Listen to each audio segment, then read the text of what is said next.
Last time we left off, I believe we were talking about everybody's experience with One Piece. Cheddar was at Drum Island, and I think red-haired Mori was at Skypiea. We're gonna go ahead and continue and see where all these BookTok girlies are at, also known as the Ohara girlies. Yes. Now I'm recording this back to back from the last video, so I have no idea what you guys' comment says, but I'm gonna go ahead and predict. Let me see. Some people were hating on me. Somebody was saying something about my costume. It's not really a costume. I wear this going outside, believe it or not. I wear this like grocery shop and stuff. I don't know why you're judging me. I think it's a very good outfit to wear. Okay, I believe that we should be able to wear whatever we want to wear outside, so long as it's not too revealing, because again, there's kids outside. So long as it's not too revealing, and that's really it.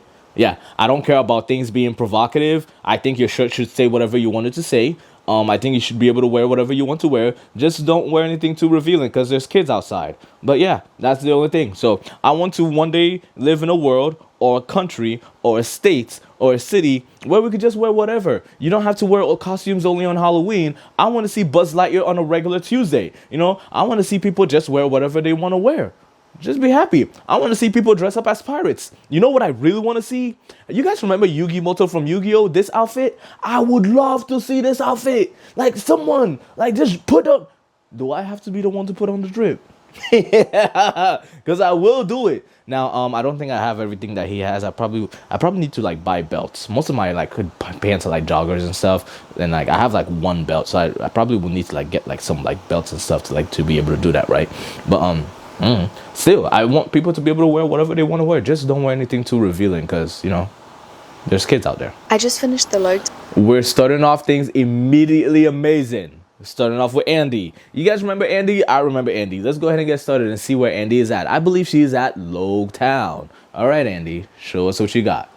Town arc of One Piece, which had so much stuff for only 4 chapters. So let's discuss. Luffy being the #1 most wanted pirate made me cackle. Also the fact that he's so stoked about it, and I love that his hometown was so excited for him. Very interesting that the mayor said that it was his destiny. I feel like this arc we're really seeing themes of destiny, of fate, of will, and it's concerning me slightly because I'm worried that there are some things that are being foreshadowed, and I hope I'm wrong. For example, when Luffy is on the execution where Goldie Roger was executed, the former Pirate King, and he laughs in the face of his execution when Buggy is about to chop his head off. The Navy captain, Captain Smokes, I believe, said, wow, this is exactly like what Goldie Roger did when he was about to die. And then the mayor of Luffy's hometown also talks about destiny. People were like, oh, it's his dream. And he was like, or is it his destiny? And there's this theme of legend and of fate. And I'm very worried. I was very stressed with Luffy being on that execution platform. I hope the fact that Buggy tried to him is the extent of that, because I got a sick feeling in my stomach. Also, the flashback to Goldie Roger. Once again, I'm probably reading into this too far, so don't tell me either way, please. Is he Luffy's dad? Do we know? I don't think we know anything about Luffy's parents, correct? Who birthed this person? Who created Luffy? I need to know. I love the scene with Shanks and Hawkeye. That was so much fun. When Shanks showed up, I felt like I was seeing an old friend. I also love the scenes with Zora and Tashigi, and I hope we get more. I love that. I love a strong woman, and I love that she has it out for Zora. Buggy is so theatrical, and I love that. He is a real diva. Elvita, lol that she made herself hotter, but also to her obsession with Luffy is kind of freaking me out and feels predatory because he's a child still. So I don't know what the deal is with that, but I did not vibe with that whatsoever. She needs to be on a watch list. She was freaking me out. I loved the art in this arc. I loved the storm, the way that was painted, the way that was portrayed. I thought that was so stunning, and I loved seeing that play out. I was having so much fun, one with the story, but also looking at the illustrations throughout. I thought it was so cool. I can't believe we're out of the East Blue. I'm very excited to see what the next saga brings, and I love that this ended by each of them acknowledging their own dream and what they hope to get from the journey to the Grand Line as they enter the Grand Line, but also that they are there to support each other. They are really becoming so close to my heart, and I'm scared because I feel like this is amazing. Thank you so much for this, Andi. I wonder, did Andi do any more? Oh yeah, she did one more. I believe. Let's go ahead and check that one out. Oda wants to make us cry is the conclusion I'm coming to, because Laboon, let's talk about it. So I finished reading the Reverse Mountain arc, which once again, That's a cute outfit. So much story is in just a few chapters. And I am besotted with the Neptunians. I love them. I love these giant sea creatures. I think they are so cute and adorable. I also love that the initial response to these creatures is, scary monsters! And then we see that that is not the case. And I have an inkling that that is going to be a running theme in One Piece. And I feel like we've seen it already, that, scary monster, terrible creature, whether it's person or animal. And then we get to know their story and we say, maybe they're not actually terrifying, scary monsters. Maybe it's just the initial perception. The setting of this was so much fun that there's a whole world inside Laboon. Crocus is so interesting. I loved getting to know the story of Laboon, even though it did actually make me want to throw up because it was so sad. And how he just thinks he's one of the pirate gang and he got left behind. And is that a real reaction people have where something is so sad they want to throw up? Is that a real reaction? Huh. I feel like I heard that before. Like, do y'all get, like, really sad that you want to throw up? Like, damn. I'm really sorry about that. That sounds painful. Crocus really took it upon himself to look after Laboon and to protect that. And I do love how immediately Nami and Usopp especially are really compassionate to Laboon. Mr. Nine and Miss Wednesday are such interesting characters. I feel like these are going to be really interesting villains, perhaps, or whatever organization they're a part of. I was really surprised by Sanji's lack of reaction to them saying that they needed the whale meat to feed their villagers. What we know of Sanji is that that is something that really drives him, is making sure that people who are hungry get to eat. And his lack of response to that, I think, is very telling. And I think we've seen thus far, and you've all told me this multiple times, that nothing Oda does is accidental, that every single decision is intentional. I really appreciate how unfazed by Sanji Nami is. Sanji is like such a simp. He's like, Nami, Nami, Nami, Nami, Nami. And she's just like, whatever. And that's how we know she's a bad bitch. She's really unfazed. And I do think that is also Oda telling us that Sanji is actually harmless, because I think the way that the whole crew reacts to Nami and they're so protective of her, that if Sanji was an actual threat, that there's no way they would let that stand. So I loved how Luffy once again showed such emotional intelligence upon Andi, you are brilliant. I'm glad you caught that. Yes, you are brilliant. Amazing. I'm really glad you caught that. Hearing the story of Laboon, which heart-wrenching, heart-shattering. His idea was to start a fight with Laboon, and initially like, Luffy, what are you doing? Which is what they were all saying. And we come to realize that he's giving Laboon a reason to live. And it really did like make me choke up. And Luffy, in essence, is just so kind, and he's so emotionally intelligent. Like, I know all of us have been saying this, but it just strikes me again and again and again. And by painting the Jolly Roger flag on Laboon's head so that he stops bashing into the side of the mountain, a quote that really stuck out to me, and I think we're going to see this again and again play out in different arcs, is weak hearts soon succumb to fear on the Grand Line. And that felt like absolute foreshadowing to me, and I'm very curious to see what will happen. I'm very interested to see how we will see more of Mr. 13 and Miss Vulture, and I'm loving all these very interesting side characters, and I'm curious what organization they're all a part of. And Raftel, let me know, could that be where the One Piece is? When Usopp was like, is that where the One Piece is? I was like, yeah, is that where the One Piece is? I want to know too. Hey, Roger? Excuse me, what does Crocus know? That had me flipping back and forth. Like, what did I just read? Did I miss something? What was going on? I guess we will see what happens next at Whiskey Peak. And I feel like Mr. Nine and Miss Wednesday are up to no good. But I guess time will tell. And I think, worst case, Luffy and Zoro are going to do some ass whooping. Oda wants to make us cry. What the? Oh my gosh. Dude, I can't wait till they find out. Oh my gosh. I can't wait. Yo. Oh, this is going to be exciting. Let's keep seeing what we're doing. Who said I was taking it? This is Abby. Hey, Abby. Let's see what Abby's talking about. Slow? I did? Oh. Last time I checked in with you guys, I had read the first 5 chapters of Volume 1. As of today, I finished the first 3 volumes.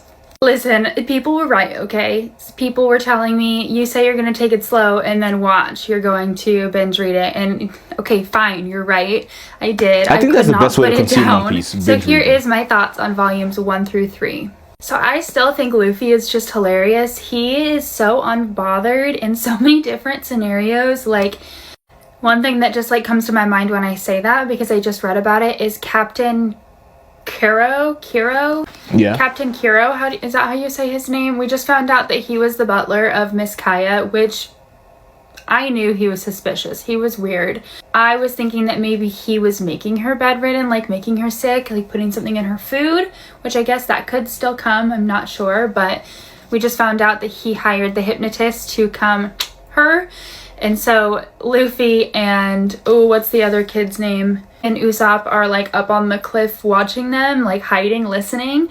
And as soon as they hear they're going to off Miss Kaya, Luffy like stands up and is like, don't do that. It's like, dude, like keep yourself hidden. But he's just so unbothered and he doesn't even realize what he's doing. It's hilarious. I've also officially had my first cry. Choo Choo's story made me cry. That little dog protecting the store for his owner, even though he knows his owner probably is not coming back. It's like it's his treasure. That was just so heartwarming, and yeah, so that made me cry. And then I feel like Luffy is slowly doing good by like people along the way, and I just feel like they're all gonna come back at some point and help him later in the series. And so like Kobe, I feel like obviously comes back at some point, and then the mayor, I feel like hopefully comes back at some point. The mayor of like that island, I don't remember if he had a name or not, but he helped him take back his island from Buggy the Clown. And then Gaiman, is that how you say his name? Yeah. He was like the guy in the treasure chest, and he helped him. So I feel like all of these people later are going to come back at some point and help Luffy in the future as like payback for helping him. And then my last thought that I have, so his crew so far is Luffy, Nami, and Zoro. I think that's it. Yeah, this left off with Usopp trying to convince the town that the butler is planning like this attack the next day, but he's like the boy who cried wolf, and so everyone's like, not again. So no one's gonna believe him. So it left off with him trying to convince them like pirates are coming, and that's where it ended. I'm assuming Usopp is probably going to join his crew, but right now his crew is made up of Luffy, Nami, and Zoro. I'm not sure how I feel about Nami so far. She just seems to be a little manipulative and not super like into this crew, so we'll see if she improves. But I'm loving Zoro and Luffy so far. Alright, those are my thoughts on the first 3 volumes. I did already order volumes 4 through 6 last night when I finished this, so that will be arriving today, and I will get... This is so amazing, man. To know that these BookTok girlies or horror girlies are ordering like volumes of One Piece, I'm excited for you, Abby. I'm looking forward to your journey, and I can't wait to see the other videos you end up making. This is Red-Haired Mari. You guys miss Red-Haired Mari? Let's go ahead and check her out. I don't know why she didn't start it by saying another day, another slay. But it's okay. It's okay, Red-Haired Mari. We'll forgive you this time. Favorite panels from Skypiea, because I feel like I didn't really talk a lot about specifics in my review. Okay, favorite panels. It was such a long arc and I didn't do a midway point, so there was a lot that I wanted to cover, so I didn't show any panels or anything like that. And I feel like I screenshotted so many just because I loved it. There were so many scenes where I was laughing, emotional, or whatever. So let's talk about those. The first one is this one, and it's just another panel of Luffy being iconic, and I feel like this was kind of foreshadowing that if there's anything you tell Luffy not to do, he's going to do it. Then this one was literally one of my favorite panels because it was such a incredible way to show us that our Straw Hats are some of the best fucking people around. They understood that Konis was in a very difficult place and she truly didn't want to be reporting them, and then them acknowledging that she shouldn't have told them because they would have figured it out and they would have been fine was such a wonderful, beautiful moment. Then this one, I know we got an answer like at the end of the arc, but I was like, I saw this and I was like, oh my god, Roger came up here. And this one just made me really fucking sad because I feel like having children experience atrocities like this is always really fucking difficult to see or read, and to see that she was like hearing everyone dying was heart-wrenching. This one I just liked it because it was fucking Robin being an absolute badass.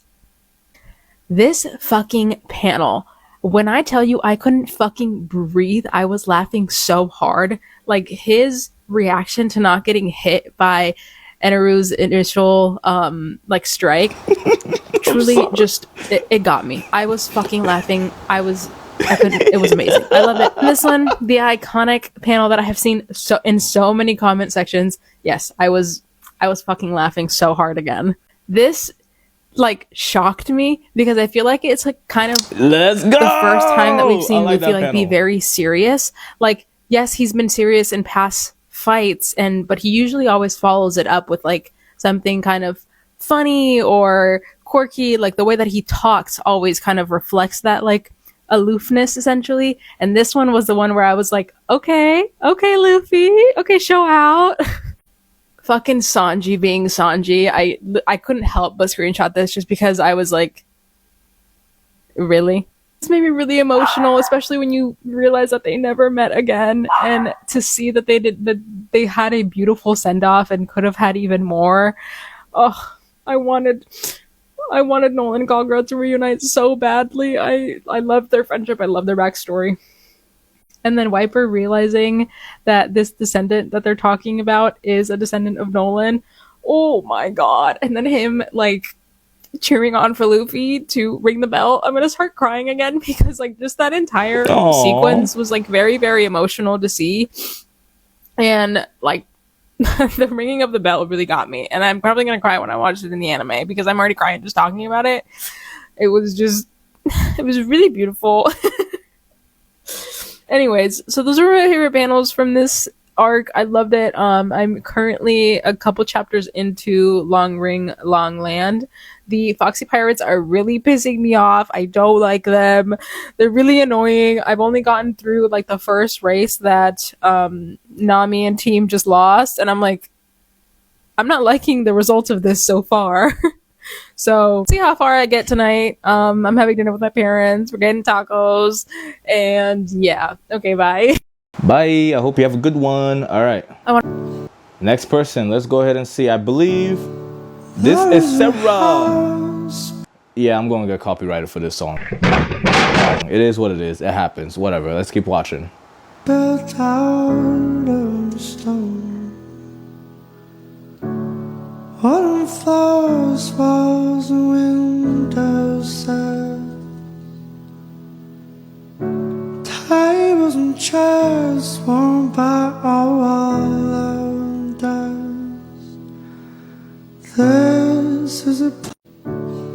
This is nice. Now, like I did say, if you are watching this like in a week or so from the time I uploaded this or whenever, this part is probably gonna get muted because at the beginning I'm gonna let everybody enjoy it for what it is, but it's still copyrighted, and again, I don't get to make money from copyrighted audio and stuff. If anything, it makes the video get taken down later on. So I try to avoid copyright. So if you're watching this in like 3 or 4 days from now, it's probably been muted. Sorry. Yeah, look, copyrighted videos don't do good for the channel. One Piece crew. This is Jess, and she's at Little Garden. Let's go ahead and check it out. One question for you. Okay. If you were frozen in wax, what pose would you do? If I was frozen in wax, man,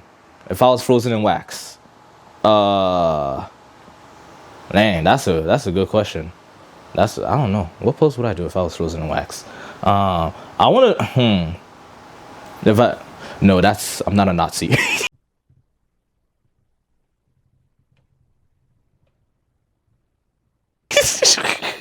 I don't know. What would I do if I was frozen in wax? Because I loved Zoro's pose. I just finished the Little Garden arc, and this one was my favorite one for a number of reasons. As always, I want to thank this community for following along my journey and for being so supportive. And for my friends who haven't read this far, there will be spoilers, so save this for later. First off, I feel like the Baroque Works villains give me Team Rocket vibes. Like, they are just going to keep showing up, and they are going to be kind of goofy Pokemon and silly. reference. And there's going to be a few that are actually really strong, but they're just annoying, and I am here for it. Thank you everyone who helped explain the numbering system. It helped a lot, and I now understand a little bit more about whose role is what and the pairing between the males and the female characters in Baroque Works. It also helps that number 3 has his hair shaped in the number 3. Thank you, Oda. I really appreciate that artwork. But this arc was so much fun. I love this island. The two giants, Dory and Broggy, were my favorite. I love this whole thing that they've been fighting for 100+ years, and at this point they forgot what they're fighting about, but there needs to be a victor. Usopp has been battling with his own confidence, and he even said in this arc that the treasure of the two giants is their honor, and I think that resonated a lot for him. We see him really take a big step up in this battle scene, and I'm going to be honest, battle scenes aren't my favorite part of One Piece.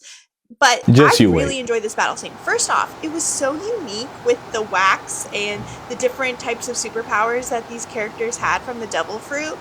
But also, we saw where Usopp was able to use his wit and help free his friend.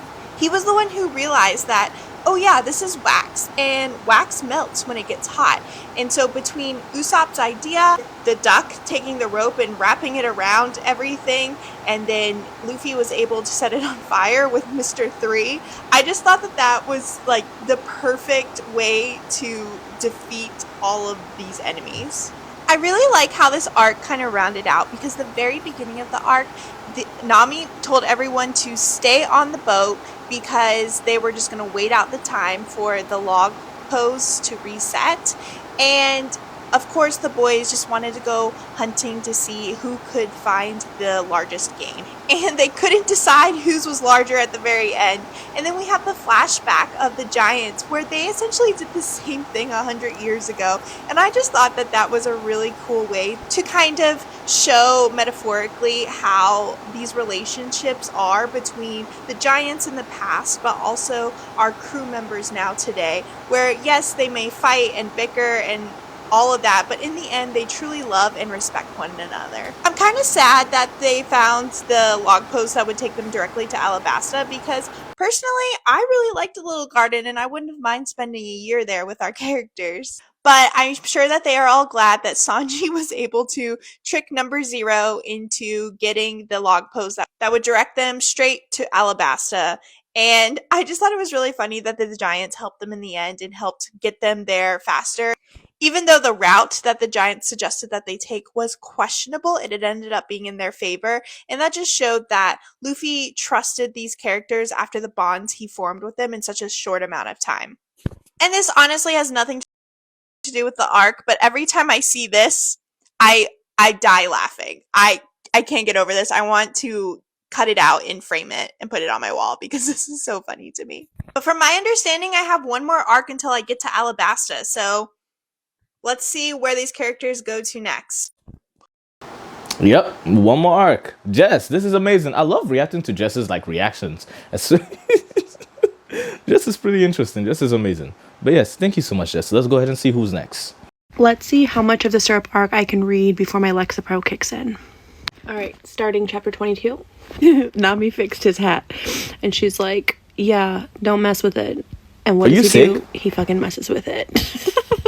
And then she stabs him with the needle.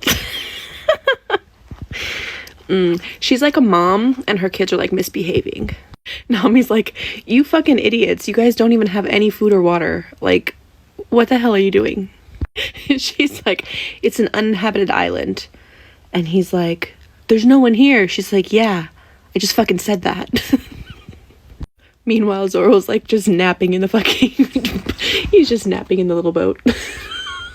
I mean, yeah, he's injured, but, I literally love how Nami's just the fucking voice of reason. She's like, no, there's no people here, but there might be monsters that are gonna eat us. So how about you chill the fuck out? Luffy's like, it's a weird rabbit. She's like, that's a snake. The guardian of the forest is like, what are you? And Luffy's like, what are you? Spider-Man meme. This pirate looks like a chia pet. Do you guys remember the chia pets that you would put in a little plant a little box, or what's the fuck's called, a flower pot, you sprinkle the seeds in and you'd water it? That's what he looks like. Okay, genuine question. If he got stuck in the treasure chest and he's been there for 20 years, Is he just like shitting in the treasure chest and he's just like sitting in his excrement? Don't ask that question. Please don't Also, ask that how's question. he eating? Nah, let's not worry about it. Luffy's just calling him Mr. Shrubhead. He's so fucking rude. Wait, is he inviting Mr. Shrubhead to come be on his crew with him? And eat meat. I got this comment in my other post when I asked for quotes. Is this what you guys were talking about? Oh, we're meeting Usopp. Is that his name? Usopp. These little kids are named Carrot, Pepper, and Onion. Cool. Usopp is relatable. He says he has to eat his snack. Valid. Usopp is so dumb. More meat, please. Is Luffy just obsessed with meat? Yes. They think yes. Luffy ate Usopp. Oh my god. Zoro's so mean. That was funny. He's like, he just gobbled him up. Usopp has a way with the ladies. He says, "You're looking as unhealthy as ever, madam." If that's not a great pickup line, I don't know what is. The fish's poop was as big as an island. Got it. I love that Luffy's just like, hey, I'm just gonna go ask this rich girl if she can give me a ship. Like, who even said she had a ship? And Luffy's just like, you know what? We won't know until we try. Aren't you missing someone? Yeah, Onion. He always disappears, and then he comes running back screaming. Sounds like my children. Oh, now we see Django. Okay. This is a weird looking dude. Oh, Luffy knows Usopp's father. That's cute. Yes, sir. Oh, he was a crewman of Shanks' ship. That's cute. They're gonna kill Kaya. Oh my god, that butler is fucking evil. We accident the girl to death. He says he's a pacifist, but he's literally about to murder someone. I don't think you know what that word means. Oh, poor Usopp. They're gonna kill everyone in the village, everyone that he loves. Everyone keeps joking that Zoro always gets lost, and he's saying, how do I get to the beach? Show me the way to the beach. Yeah, he has no sense of direction, I can tell. Alright, so I finished volume 3, and I will continue the arc tomorrow. My Alexa Pro is kicking in. This is good. Sleepy. Bye. This is good. Okay, Becky, despite the fact that we are enemies, despite the fact that we're enemies, this was nice. I liked it. Keep doing more of it. Okay, so now we're going to take a little tiny commercial break. yes, we're gonna start doing commercials now. I don't know if we're gonna start doing commercials now, but yes, we're gonna react to some random stuff about One Piece. No, it's just really one video about One Piece. Are you guys ready? And for the Ohara girlies, the BookTok girlies, before you watch this next part, there's spoilers, so you can skip this next part, okay? There's spoilers. Careful.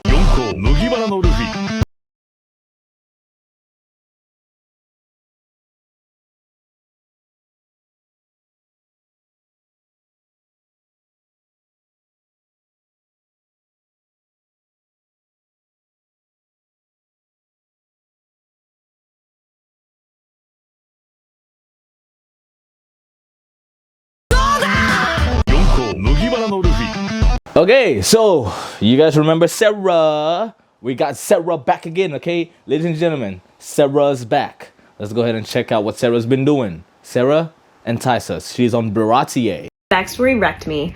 Luffy's grit is better than any weapon, and Nami is up to something. These are my thoughts and recap on the Baratier arc of One Piece, which is chapter 42 through 66.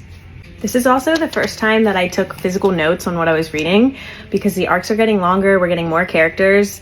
I just thought that I had to physically write stuff down, and then I actually sat and gathered my thoughts before doing this review. So let me know if you like it this way versus my more just chaotic ramblings, because those I just film without really thinking about it, but this actually took a little bit of time to prepare. So let me know what you think. So after leaving Syrup Village, the Straw Hats find a floating restaurant in the middle of the ocean run by ex-pirate chefs.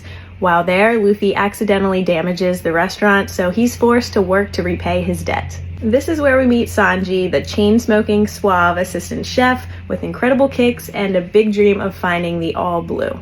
Then a ruthless pirate named Don Craig shows up demanding food after they were just defeated by another pirate named Mihawk, who, by the way, has an incredibly epic but respectful duel with Zoro. That was really cool. Chef Seth says something really impactful, and I wrote it down so I wouldn't forget. It says, Luffy's spirit and grit are worth more than any fancy weapons, and that's just what One Piece is all about. And then we see the struggles with Jin, Craig's right-hand man. He's struggling with loyalty to Craig and morality in general. He clearly respects Sanji and Zeph, but he's stuck serving a captain that he knows is a terrible person. Jin's struggle with this makes the battle feel more human and not just physical. Then we get to Sanji's backstory about being shipwrecked with Zeph. Zeph, who comes across as cold and uncaring, gave Sanji all of the food and survived by eating his own leg. That sacrifice shaped literally everything about Sanji. His kindness, his pride as a cook, his belief that no one should ever go hungry, even an enemy. Then, after things seemingly calm down, Nami suddenly steals the merry-go after seeing some wanted posters. Something is definitely up there with her, and I think this is just setting the stage for what's to come in the next arc. So in the end, Sanji decides to leave the Baratie and join the Straw Hat Pirates after a heartfelt goodbye with Zeph. Zeph reminds him to chase his dream of finding the All Blue, and Luffy finally gets his cook. Overall, this arc perfectly balances humor, heart, emotion, and battle scenes. It highlights that strength isn't just about power, it's about compassion and courage and loyalty and grit. And all of those things are what I'm trying to teach my son. So this was a powerful one, and there were some moments that I skipped with reading to him, but overall we did read it and we had really good conversations about all of these things. Aww. I can't wait to keep going with my One Piece journey. I know that Arlong Park is next and that a lot of people have emotional reactions to this arc, so I'm excited to see what it's all about. You're gonna love it. Thank you so much, Sarah. Appreciate you, and I hope you and your son enjoy One Piece. Okay, so we have red-haired Mari again. Interesting. Let's go ahead and see what she has for us this time. Long Ring, Long finished Land. the Long Ring, Long Land arc of One Piece, and I've got some things to say. Overall thoughts is that it wasn't one of my favorite arcs, but I feel like that was the whole point of it, that it really wasn't supposed to be anything crazy. It was more of a comedic breather, because we've been getting like some pretty heavy themes and emotional like wreckage back to back to back. So now we got a little comedic relief, and then moving on to the next one. So nothing crazy on this one that I noticed, at least. The Foxy Pirates were some of the most annoying characters that I have experienced so far. See, the main pirate was not a villain. He was really more of a pest, more of a joke. Yeah. There were moments that I thought were funny. It was mostly when he would cry about being insulted by the Straw Hats, which is always fun to see. One of the positive things that I did like about this was Zoro and Sanji finally like working together and realizing that they needed to do that to win their game. Foxy's power was really fucking crazy, but it was really cool to see Luffy kind of figure out how to counteract it. And I did think that Luffy's fighting style in this was really good. I did truly just love seeing like how he was able to defeat him after all, and it just again showed us his intelligence, and he was just so funny and quirky in this one. The story of Tanjit was actually very funny and sad at the same time, because what do you mean you were stuck on stilts for a decade and all of your friends left except for your horse? The island itself was so fucking weird, but like it was so cool. The Dachshund was hilarious. Just another quirky aspect of the Grand Line. We get introduced to one of the big bad guys of the Navy, Aokiji. I think that's how you say his name. Aokiji! His power left me absolutely fucking flabbergasted. Like Oh yeah! did This is the first time they meet Aokiji, isn't it? Oh. Okay. Let's see what happens. not like that, and the fact that he could have so easily gotten rid of Luffy was frightening, because honestly I think each arc just continues to show us a more powerful enemy, and I'm like, okay, if Aokiji is this strong, how strong are the other two admirals of the Navy, and then the overall big guy, the commander? I didn't like that. It made me very, very scared, and how he came in and was talking about Robin and her reaction to what he said made me really sad. And I feel like we're going to get her backstory very soon now, and I just know that I'm not going to be able to handle it. I do think that while this arc wasn't super, super important in terms of like the themes that they showed us, it did kind of put this question like forefront of, what if Luffy lost his crew? What if he lost his family? What would happen, you know? And I was like, Oh, I don't like that. Definitely a breather arc, a just kind of silly time. I wouldn't say that this is like a favorite of mine whatsoever, but I didn't hate it. I do think it helped that I wasn't watching the anime because I have heard that the anime is very, very slowly paced, and I think that would have driven me crazy.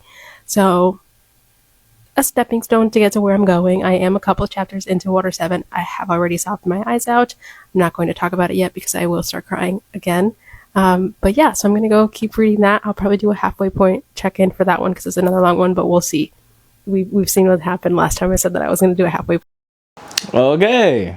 All right. This is good. This is good, red-haired Mori. I'm excited to see, but wow, you met Aokiji. Oh, man. Wow. Aokiji is one of my favorite Marines. Just, wow, you met Aokiji. Okay. Sorry. It's just so strange knowing that you guys don't know what we know.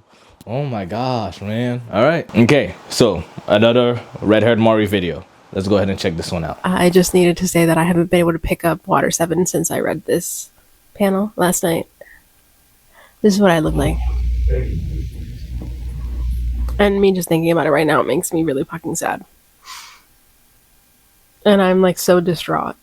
I'm so distraught right now because what do you mean I didn't fucking appreciate this fucking ship like I should have? And now it's gone?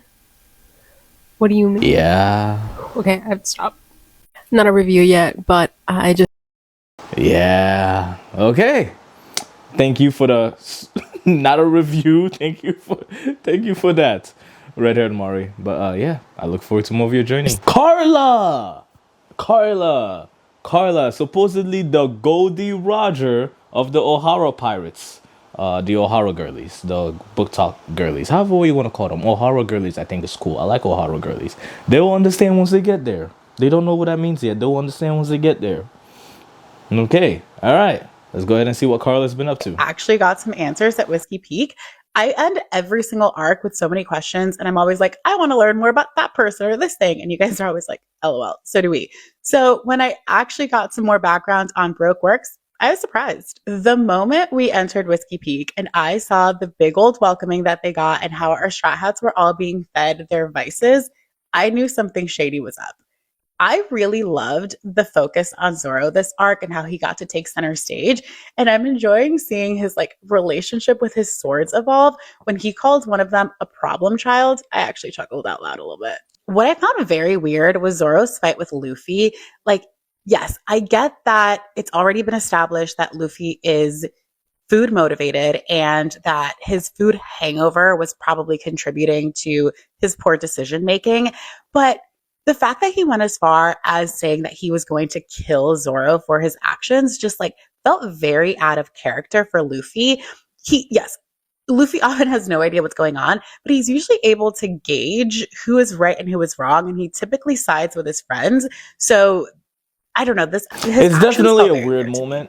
It's supposed I'm to very be happy to influenced actually by have the some bad background guys. information on Baroque Works. I was very surprised by the reveal that Miss Wednesday is actually Princess Vivi. I did know that there was a character named Princess Vivi, and I knew that I was meeting her soon, but I did not see that reveal coming.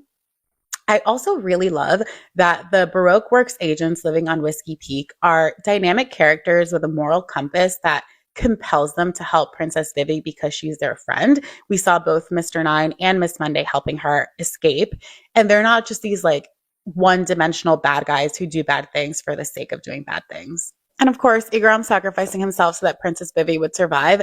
I did not think he was going to die right there and then. I really thought we were going to circle back to him at some point, so that was really sad. I feel like Nami has finally met her match with Princess Vivi, who I think manipulated the entire situation. So now the Straw Hats are wanted by Baroque Works, and they really have no choice but to be involved and take her to Alabasta. Also, Miss All Sunday, I don't know what her deal is, but I do not trust her, and I feel like they're about to get into some shit on their way to Alabasta. And lastly, we keep seeing more and more of Kobe in the cover stories, and I feel like it's going to eventually lead to some encounter with the Straw Hats. I'm conflicted on Kobe's story because I obviously want him to achieve his dreams in the Navy, but part of me also kind of wants to see him join the Straw Hats. I don't know, I guess we'll see. Surprisingly, I actually got So we got another Sarah. and this time she's reading it to her kid. Now, keep in mind, these type of videos that Sparrow does, they're really nice, they're amazing, I love them, but they do have copyrighted music. So if you're watching this like 3 days from now, roughly or so, I turned off the audio on this part, okay? But for the early watchers, you guys get to see the audio. I don't like how this light is making me darker. Yeah, I do have a light, by the way, guys. It's a whole light. I don't like how you made me look darker all of a sudden right there, okay? Stop it.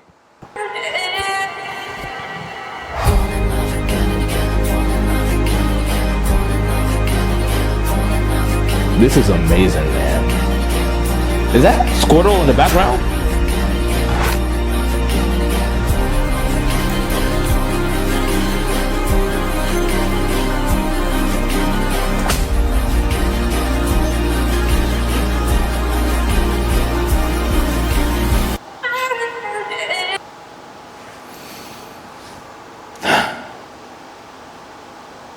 I really want kids, man. I'm sorry. Oh man, I really want kids.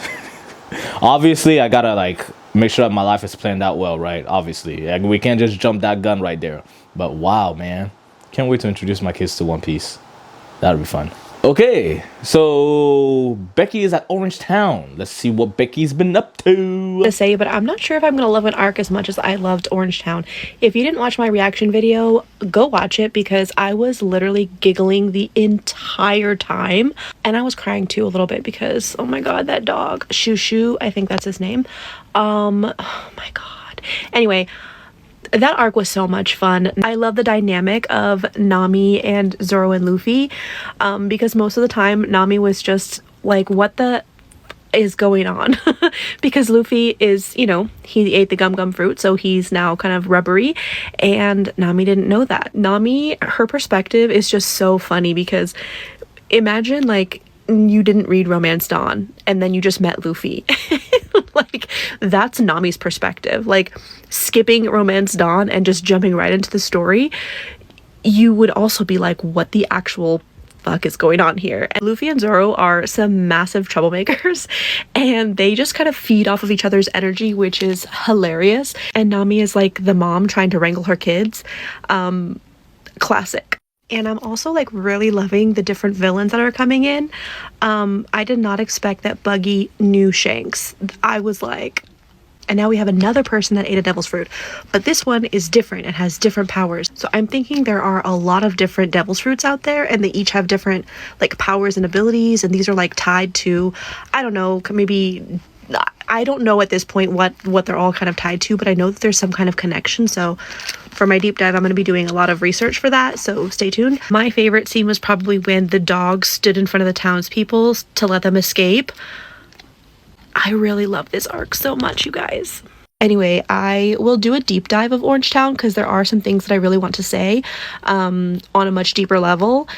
And I will make a Syrup Village arc update as well, because I am halfway through that one. But yeah, I don't know if We already saw the Syrup Village update. Yeah, we did. So we did watch this one a little bit out of order. We ended up watching Orange Town review before we watched this. We ended up watching the Syrup Village review before we watched the Orange Town review. So we did it a little backwards, but that's okay. That's okay. These are the One Piece characters' favorite books, according to me. Let's start off with the most... Okay, so Becky is doing a video of what would be the One Piece characters' favorite books, if they had some. Okay, let's go ahead and check it out. This one, which to me is Kuina. She would absolutely love the Sword of Kaigen. She would relate so much to Misaki. It's unreal. The second obvious one to me is Nami. I think Nami would absolutely love Six of Crows. The heists, the stealing, the intelligence, the manipulation. This is 100% Nami. I think Shanks would really enjoy Mistborn, pretty much anything in Brandon Sanderson, but I think he would really relate to Kelsier and the relationship that Kelsier has as a mentor to Vin. I think that Shanks would really see himself in this book. One that I 100% believe, without a shadow of a doubt, is that Zoro would love the Poppy War. First of all, I think Zoro would relate a lot to Naja, especially his dynamic with Rin. And I think if there's any book that would make Zoro cry, it's this one, for sure. Luffy was a tricky one, and I had to I don't know really any of think these about books, by the this. way. But then it became really clear and very obvious, and I think Luffy would love Howl's Moving Castle. Luffy would absolutely love all of the adventure, moving around the world, the magic. Yeah, I think this would be Luffy's favorite book. Let me know if you want a part 2 with other characters from One Piece. This is good. This is good. I can't wait to see the other Straw Hats and tells us what books they would like. This is actually pretty good. I actually kind of like that. That's pretty good. Also, the thing about these Juliette! Hey, Juliette, it's been a minute. Juliette does amazing reviews. She's really articulate. fishmen hating humans so much, it cannot possibly out of nowhere. Like, there has to be a reason why they hate humans so much. And humans are notorious for being assholes, so it's not like She's talking about Arlong Park, right? it's so weird that another species hates human beings. I'm thinking another wild thought. I know my theories are always crazy and out of pocket, but listen and hear me out. Maybe, just maybe humans treated the fishmen really horribly. Maybe they enslaved them or something like or that. used them for labor so much that the fishermen are like, we've had enough of this shit. We're stronger than you. How dare you use us? Now you're gonna be our slaves type of situation. Or they could just be pure evil. Luffy is stretchy and rubbery, right? How the hell is he so strong? Okay, you ate the gum fruit and now you're rubbery. You're not, like, why is he strong? I don't understand. Why is he so hard to hurt and injure? Like, did he eat the gum fruit? Because there's different kinds of like fruits, right? Devil fruits. Could he have possibly eaten a different fruit and he like mistook it? Because he was so young when he ate it. So I'm just like, you know, again with the crazy wild theories. I know, I'm sorry. Also, the thing about these Juliette, you have no idea. I just finished the Baratier arc. Emily! Oh my gosh, dude, we haven't had Emily in a video in so long. I miss Emily. Emily's one of my favorite people. You guys have met Emily, actually. She shows up on the lives. You guys have met Emily. One Piece. So let's talk about my thoughts and feelings on these chapters. Y'all, when am I gonna read an arc that's not gonna make me cry? Because so far I have not found one, and with Arlong Park literally being the next arc, I'm scared. I have learned now that each arc starts off with a little humor. We get introduced into some new characters, and then it literally hits me right in the emotional gut. The characters that Oda introduces are so great. I have loved finding out everybody's backstory, and everybody is dealing with some kind of trauma. Sanji's character, I did not expect to love him so much. The backstory that we get with him and Captain Zepp, like, oh, I literally cried over their relationship, over the captain saving Kid Sanji's life, and then Sanji standing up to Jin that whole time just so it was longer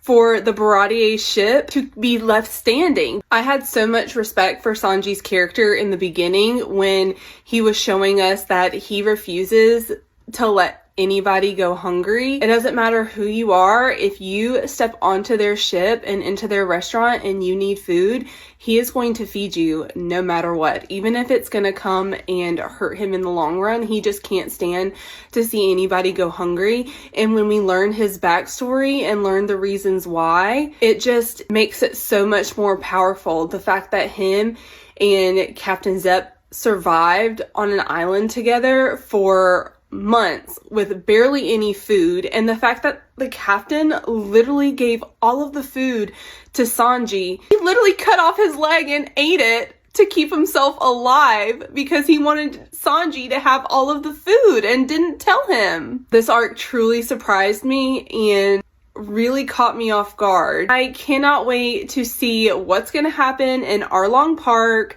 Y'all, if you say that that's like an emotionally hitting arc, I don't know what I'm gonna do with myself because I've cried so much already. I'm such an emotional person. I'm like high-key pretty scared of what's to come. Send me all of your thoughts and prayers that hopefully I can make really it proud of through you. Arlong Park with my Emily, you're gonna be amazing. I'm really proud. Oh, by the way, guys, Emily is a mouth doctor. She's like a, I don't know, she's like a teethologist, you know, like the people who do like the mouth stuff, the teeth stuff. She's a mouth doctor. So yeah, teethologist people. Yes, that's what Emily does. Shouts out to Emily. We really like Emily. She's pretty cool. Okay, another Jess video. This time she's talking about agenda piece. Let's go ahead and check it out. Let's talk about the agenda. I am currently on Drum Island, so I think I'm ready to discuss, am I Team Sanji or Team Zoro?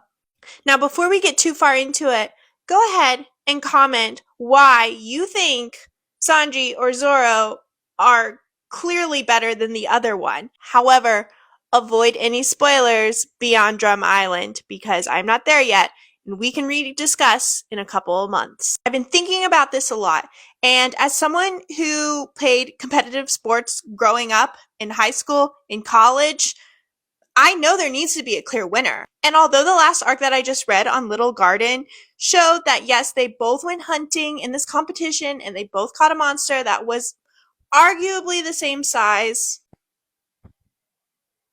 but were they really? Was there a clear winner there too? Someone has to be the front runner on this crew. Someone has to be better than the other one. Sure, I believe that they all should be friends and they should get along and they should help out these other characters along the way and get that treasure. But we all know one has to be better. I've been thinking about this a lot. I think Sanji has a lot of cool moves. That kick he can do, when it comes out of nowhere, like, he basically can save the day or, help get something away. One of his teammates is trapped. But we cannot deny that Zoro's capabilities are out of this world. He basically fights on death's door and still succeeds, but I'm not forgetting about that fight with Mihawk. So, at this point, I believe in the agenda. And the character between But Zoro whose side are you and on? Sanji. Look, I need to know whose side you're on, Jess. Jess, I need to know whose side you're on. Speak up, Jess. Speak up. What? I was standing on my tippy toes. Could y'all notice that? I try to look taller. Jess, you gotta speak up. You gotta tell us whose side are you on, Jess. We need to know. That I think is hands down better is, hey, One Piece crew, let's talk about the agenda.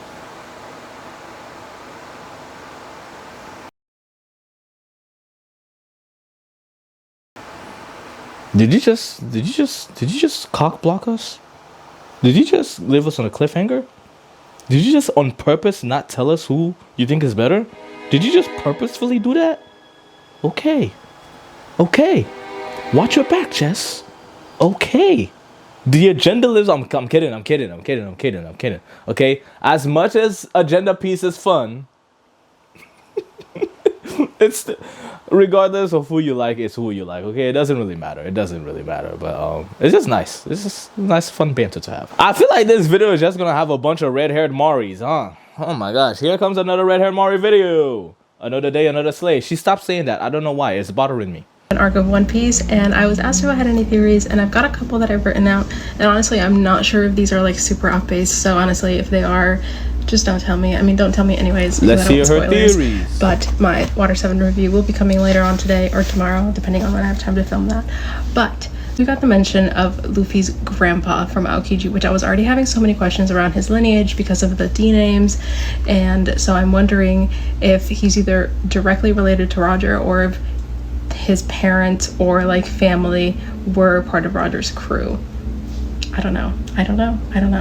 I really do think that there is so much more to the devil fruits than we are being told, because someone called Robin a demon, and I'm wondering now if certain devil fruits have the ability to turn someone into a god or a demon.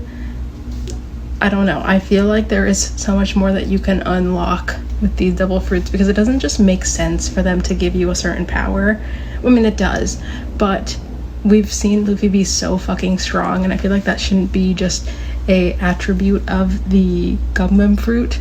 Like, I don't know, you would think someone that becomes rubbery would just be rubbery, they wouldn't just be this fucking OP dude who can take so much fucking damage. So I'm wondering if they are a step to something more. I don't know. Skypiea itself left me with so many questions regarding the infrastructure of this world, and now that we've gone through Water 7, I feel like I've got an answer. We've been told now that Water 7 was a full, island at some point, but that water levels have been rising. And I'm wondering, we know that this world is completely covered in water and there's not that much land. I'm wondering if that was always the case. Was it a normal world that's been now taken over by water? Because what we know from climate change is that oceans rising and the ice caps melting is a direct result of how humans have acted in history. It is from us warming the earth. I hate to like theorize so much. Sometimes I feel like I'm reading too much into things, but if I take that knowledge that I have on it and the fact that Oda has taken so much inspiration from realistic aspects of the world, it makes me think, has someone in this world sped up the ocean rising aspect of this world? I don't know, because when you look at the way that Aqua Laguna behaved this time around at Water 7, they talk about how it's so much more aggressive than it used to be, and I feel like when you see insane weather patterns like that don't make sense, not taking into account that this is the Grand Line, then you start to think, is this human manipulation? So I don't know. And I feel like if that is the case and oceans are rising and it's trying to become like an ocean only world, is that because the combination of all oceans would then make the all blue? Like maybe the all blue isn't a thing now, but it's a thing that could come in the future. And then the last thing that I have is we finally got a little bit more insight into Robin, not too much, but there's all these mentions of the O'Hara incident and how there was a buster call that had to be done and she was the only survivor. And I don't know why that gave so many flashbacks to Black Widow and the Red Institute. And so I'm wondering, and oh my god, I don't even know if this is like super obvious. She knows about the Red Institute? Well, hold on. Red-haired Maury, I don't know if you're watching this video. You into comic books? Like, you know about the Red Institute? Hold on. For those of you who don't know, I am a huge comic book nerd. I do read comic books quite actively. She's probably just only talking about this in regards to, you know, the Black Widow movie and, you know, the MCU, right? But I do read comic books. And tell me if you guys want me to do like comic book reviews and stuff like that. I'm a huge fan of comic books. And I'm pretty up to date, everything with like Absolute Comics, DCKO that's going on right now. We just, in the Marvel side of things, we just got done with Fall of House of X and all that stuff. Fall of X. There's a lot of stuff going on with One World Under Doom. But yes, tell me if you guys ever want me to talk about like comic books and stuff. I would love to talk about comic books. Comic books are some of my favorite things ever. Saying this, but I'm wondering if the O'Hara Institute was a sort of orphanage where, I don't know, kids of pirates ended up and they ended up being trained as like assassins or, I don't know, government agents or some sort of a training like that. And then, I don't know, things went awry, maybe they were rebelling, and so the government decided to just take them all out. Now, how would have Robin survived? I have no fucking clue. I don't know, but that was, truly, like, when we started seeing her and how she was working with CP9 and all the, like, sort of shadowy activities and her being controlled by them because of her one goal and then like protecting the Straw Hats, that truly just, like, gave me Black Widow flashbacks. And, yeah, so I don't know. These were my theories so far. You know, a lot of you wanted to hear them, and I could be very, very wrong. I have like one major spoiler for One Piece, and it's not anything to do with this. I haven't really been reading a ton of comments in my videos. I've seen some that sound like really, really insane, like the whole Law faked his backstory. Like, I don't really believe that. So yeah, I hope you enjoyed this. Has she met Law yet? I don't think she's met Law yet. How does she know about Law? I don't think she's met Law yet. This one is going to be a little shorter than usual. We're going to go ahead and end this one here. Because, like I said, I'm recording these back to back. So what seems like a shorter video for you guys is really a 2-hour long video for me. I just recorded the last one and this one around this. Like, I didn't, no breaks at all. So, yes, again, I just want to like bring this out as quickly as possible. So I'm going to go ahead and edit this one, and this one should be out. The last one that I just did was out Monday, right? You guys are seeing this on a Tuesday, and then the next one should be out hopefully on a Wednesday and stuff. But yes, I hope you guys enjoyed this video. Make sure to leave a like, comment, subscribe, share this video with your family and friends. Thank you, God, for giving me the opportunity to make this video. And I'll see you guys later. Peace out. Stay classy.